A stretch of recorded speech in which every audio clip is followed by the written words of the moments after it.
Okay, 6.5 is about matrix multiplication and how to find the inverse. So to define matrix multiplication, we first need to talk about just what it means to multiply one row by one column. So when you multiply a row by a column, you take the corresponding elements, so the first element of the row times the first element of the column, multiply them, do the same thing for the second and the third sets, or however many there are, and then you add those all together to get the term. Now, if you're trying to figure out what your resulting matrix is going to be, then if you take the first row by the first column, that answer, when you add them all together, will go in the first row, first column spot of your answer. So two matrices multiplied together can potentially produce a matrix.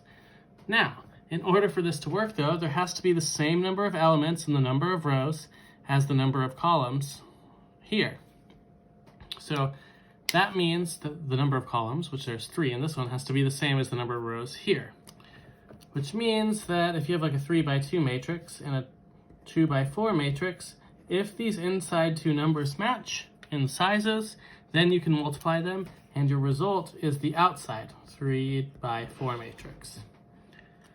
So generally speaking, if two matrices are sizes m by n and n by k, then you multiply them, resulting in a matrix of m by k, where each entry of the row matrix Aij corresponds to the ith row in the jth column multiplied together.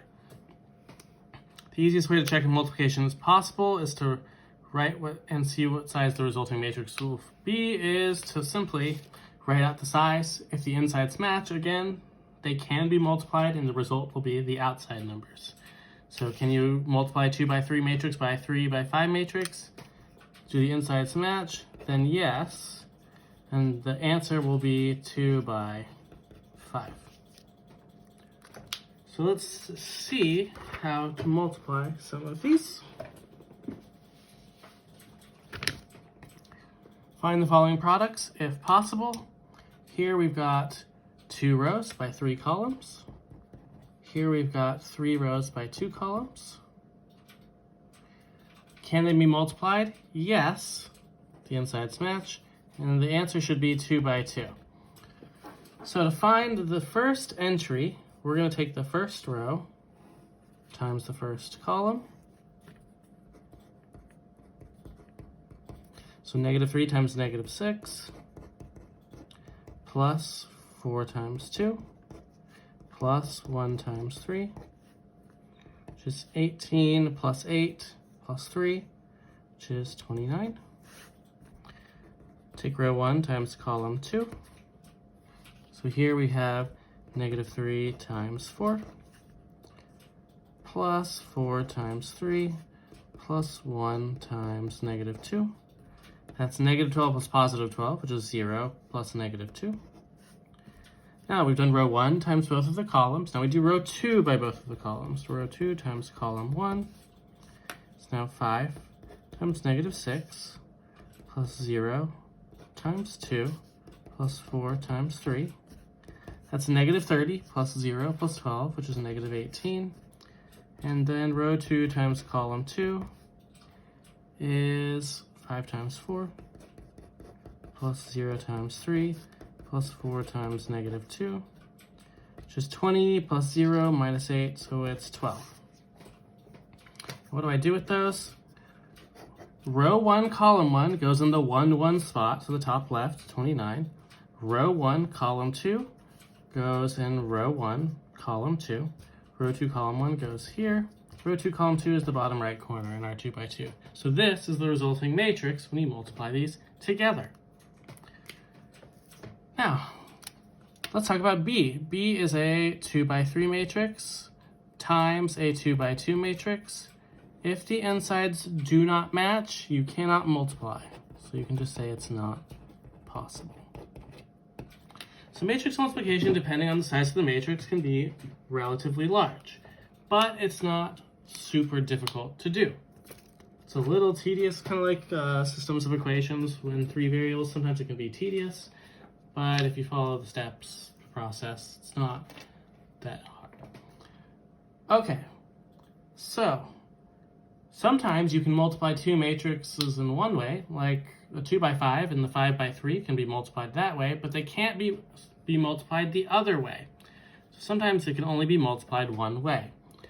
So given A is this matrix and B is the second matrix, find AB and then BA.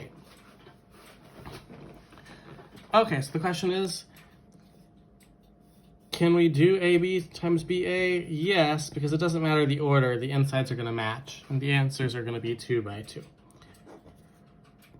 So the first term here will be the first row times the first column. So we have 1 times negative 2, which is negative 2. Negative 4 times 5 is negative 20, so negative 2 plus negative 20 is negative 22. First row, second column, 1 times 4 is 4. Negative 4 times 3 is negative 12. 4 plus negative 12 is negative 8. Second row by first column, 3 times negative 2 is negative 6. 2 times 5 is 10. Negative 6 plus 10 is 4. And lastly, 3 times 4 is 12. 2 times 3 is 6. 12 plus 6 is 18. Now we can go the other way. We can do B times A. So sometimes I like to write them in the order I'm seeing them, just for my verification. This one I was already in the order up here, so for this one I'm going to write it in the order though. So negative 2 times 1 plus 4 times 3, so that's negative 2 plus 12, which is 10. Negative 2 times negative 4 is 8. 4 times 2 is 8. 8 plus 8 is 16. 5 times 1 is 5. 3 times 3 is 9. 5 plus 9 is 14. 5 times negative 4 is negative 20. 3 times 2 is 6. Negative 20 plus 6 is negative 14. So this is B times A. Now if we look at these two answers, A times B and B times A are actually different things. In order, so 2 times 3 and 3 times 2 are the same normally. However, when it comes to multiplying matrices, changing the order will change your answer, and sometimes it'll make go from possible to impossible. So it's important to know that you can't just switch the order when convenient. Okay, the identity matrix. So this is a matrix, which we call I. It's a square matrix whose diagonals are all 1 and the entries are 0. The identity matrix is something you can multiply a square matrix by, and get the same thing back again. So it's like multiplying by 1. It's the 1 of matrix form. What that means is we know that if two numbers are inverses, they multiply, or reciprocals multiply to 1. So inverses, 3 and like 1/3 also multiply to 1. What that means for us is that if two numbers or two matrices are inverses, then they multiply to become the identity in both directions. Can't just be one. So if they ask you to show their inverses, you need to show multiplying in both directions. Gives you the identity. So negative 3, 1, 2, and negative 1/2. So show these are inverses. 1 times 3, negative 3. 2 times 2, 4. Negative 3 plus 4 is 1. 1 times 1 is 1. 2 times negative 1/2 is negative 1. Those add to 0. 4 times negative 3, negative 12. 6 times 2, 12. Those add to 0.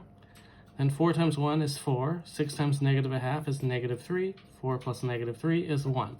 So here we got the 2 by 2 identity, where the diagonals are all 1 and it zeros everything else. But it has to work both ways. So we need to make sure it works the other way as well.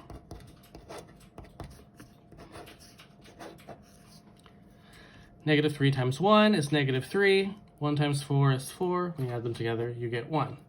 Negative 3 times 2, negative 6. 1 times 6 is 6. Add to 0. 2 times 1 is 2. Negative 1/2 times 4 is negative 2. Add to 0. 2 times 2 is 4. Negative 1/2 times 6 is negative 3. They add to 1. So you can see that both ways here that you get the identity matrix. If both ways give you the identity matrix, it does confirm that these two are inverses. So that's how you show that two things are inverses. And what inverses allow us to do really is use row operations to find the inverse of a matrix or the identity helps us find the use row operations to find the inverse of a matrix given a start, and we'll see how we do that in the next video.